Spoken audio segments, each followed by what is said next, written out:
ایک بادشاہ تھا، اس کے ایک ریاست میں ایک والی تھا، راجا، وہ فوت ہو گیا۔ اس کا کوئی وارث نہیں تھا، اس کا ایک چھوٹا بچہ تھا۔ بادشاہ کو لوگوں نے آ کر بتایا کہ صحیح وہ فلانا والی جو ہے راجا، وہ فوت ہو گیا ہے، اس کا کوئی وارث نہیں ہے، اس کا ایک بچہ ہے۔ بادشاہ نے اس بچے کو بلایا اور ایک ندی کے کنارے پر کھڑا کر کے اس کے دونوں بازو کو پکڑا اور بادشاہ نے کہا کہ اے بچے، اس بازو کو اگر چھوڑ دیا جائے تو لڑکے نے کہا بادشاہ سلامت، جب تک میرے ہاتھ میں تیرا ہاتھ ہے مجھے ڈوبنے کا کوئی غم نہیں۔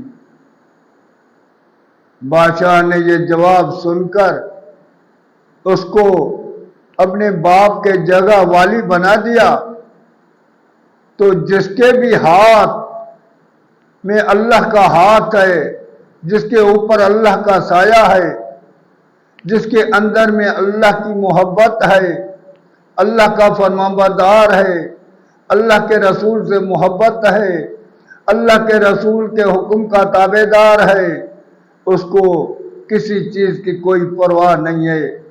نہ اس کو کوئی دنیا میں پرواہ ہوگی، غم ہوگا، نہ وہ غمگین ہوگا، نہ وہ آخرت میں اس کو پرواہ ہوگی، کیونکہ اللہ نے فرما دیا وَلَا خَوْفٌ عَلَيْهِمْ وَلَا هُمْ يَحْزَنُونَ۔ ان بندوں کو نہ کسی چیز کا خوف ہوگا، کیونکہ آئندہ چیز کا خوف ہوتا ہے کہ کہیں یہ نہ ہو جائے۔ وَلَا هُمْ يَحْزَنُونَ، نہ ان کو غم ہوگا، یعنی گزرت جانے والی چیز کا بھی غم نہیں ہوگا، ان کی دلیں مطمئن ہوگی۔ جس کی بھی اوپر اللہ کا سایہ ہوگا، جس کے بھی اوپر اللہ کا ہاتھ ہوگا، اس کی دنیا بھی سنور جائے گی تو آخرت بھی، وہ دنیا میں بھی کامیاب ہو جائیں گے تو آخرت میں بھی اس کا بڑا رتبہ اور شان ہوگا۔